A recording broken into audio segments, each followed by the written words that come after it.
Okay, I'm doing a song request someone asked for a long time ago and I missed it. And I'm sorry. But I'm getting it right now. Okay? I'm going to do some Gene Watson. Lord, you always been a day. Wait till after the song's over.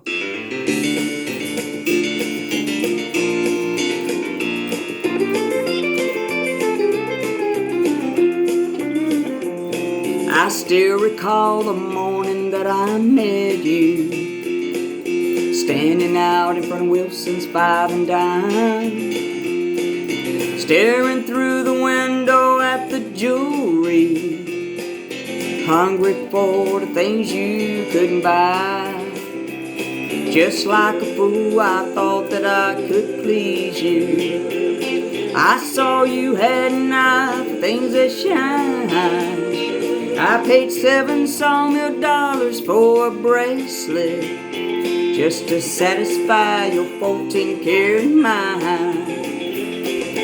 Laying by these railroad tracks in Denver with a hurting head and a half a pint of wine, everything except my soul has been surrendered just to satisfy your 14-karat mind.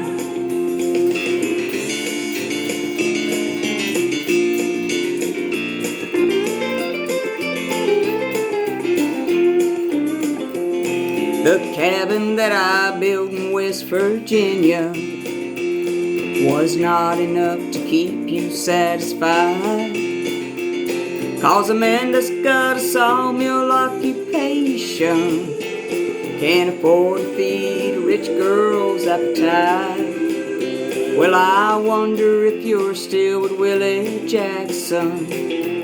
Sometimes I wonder if he's still alive.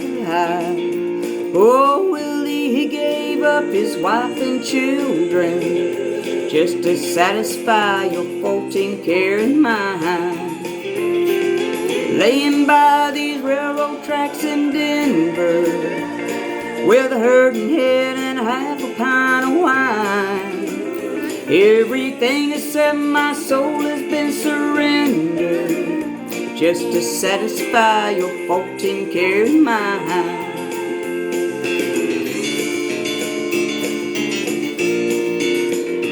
Just to satisfy your 14-karat mind. Dallas Frazier and Larry Lee wrote that, and I felt like my hair was sticking out on the side, and I was like, I can't do that and do this too. Oh, let me stop this thing before it gets ahead of itself. And me too. Lord, y'all, my mama's going to give me a stroke. If I've said it once, I've said it a million times. If somebody calls you and they start asking about account information and stuff, and it's too good to be true, put the phone down. Put the phone down. Don't give them nothing. Put the phone down. Majority of the time, if my mama doesn't see the number and recognizes it, she don't answer. You don't know how many times my mama calls me. I don't know why she does it. She's got call waiting. I understand why she got. I don't know what she's got. Oh God. Because she'll call me some days 2 or 3 times going, did you just call me? She should see my number. Because she's been on the phone with me before. She said, hold on, somebody's calling in. And she'd be looking at it. She said, I can't see that number. Let me call you back. And then there's days I can call 4 or 5 times. I've even had to go over there to make sure she's all right. Well, I didn't feel like answering the phone today. What if something had happened at work with me and you didn't answer the phone? And then there's times she'll just take it off the hook. And all you hear is beep, beep, beep, beep. That's when she's really frustrated with the people calling. Oh, Lordy. Well, somebody called, some guy, saying that she had overpaid on her power bill.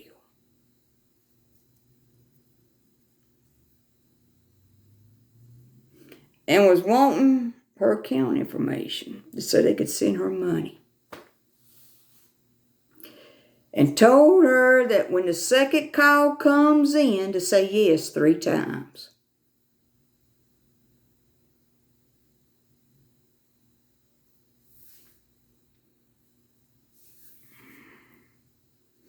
I had just left the bank.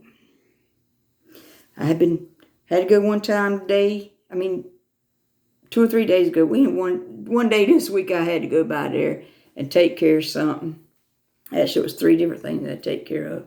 And one of them I didn't take care of because I needed to do it today. Because that banks have cut back on hiring full-time employees. That way they ain't got to bring up benefits and all that crap. And they got a bunch of part-time people running around. And if they ain't got a bunch of part-time people running around, they got a skeleton crew. Well, I went back today when I got off work to finish what I was doing the other day. I had just finished that. She had tried to call me probably about 30 minutes before that. And I was on the phone taking care of something. I was talking to somebody. And so after I leave the bank, and I'm fixing to pull out, and I'm pulling back on the street, going home. And I call her.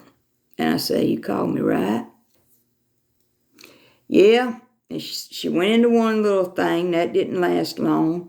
And then she starts telling me about that man calling. I said, "Mama, you gave that person too much information. They could have sent you a check. They could have gave you credit on your account. Don't give him your information like this." I said, "You need to get to the bank right now to check your account to see if anything's been taken out of it or close the account and start another one before they get an opportunity to do it." Apparently the other person hadn't called yet to do the 3 yeses. What it's all about, I don't know. But she said, I can do it Monday, can't I?" No. I said, "The bank's open longer on Fridays. You need to get down there right now." "But I ain't dressed." I said, "Mama, I believe you just got scammed and you need to get down there now." She says, "Can you meet me?" I said, "I'll meet you, all right." I turned around on that road, Lord, I think I did what you call a bootleg turnaround. Ooh, doggy, I was hot. She knows better. We've talked about this stuff. I feel like I'm talking about a 16-year-old going, we had that talk. My mama didn't get phone calls on me when I was a kid. "Your young'un down here messing up. Your young'un down here doing something." I never caused any problems with my mom.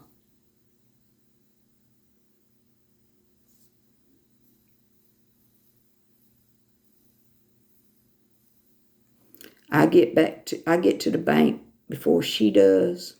I sit down in a little waiting area. And one lady says, "Can I help you?" And I said, I stand up to go in there. And then the other lady that just finished helping me said, "I got it."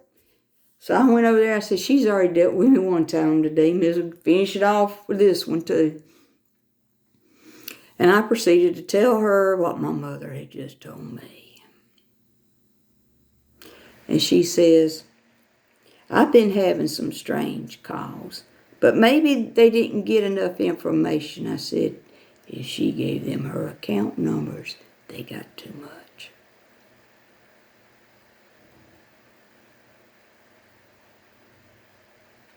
So I'm sitting there holding my head in this lady's office.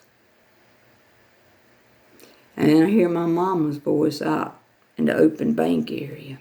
She's over there where them tellers are at. I stand at the doorway, and I go, "Mama."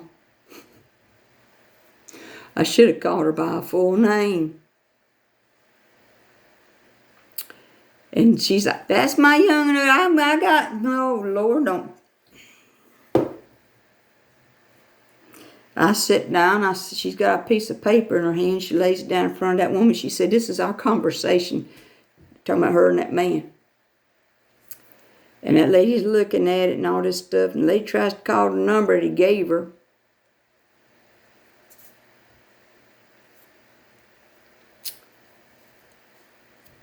And she gets looking at everything, and Mama's got these two little check things that she pulled out.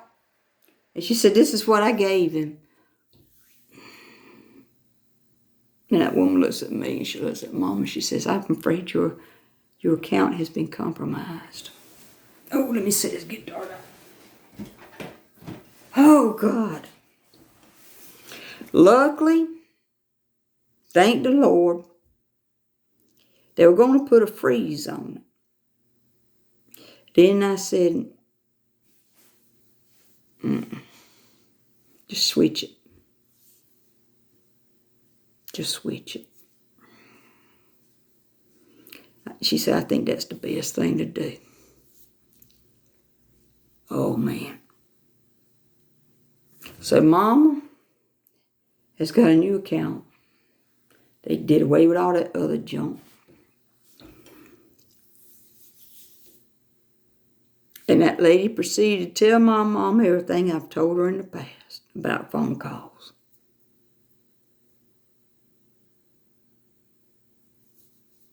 I'm sitting there just rubbing my head.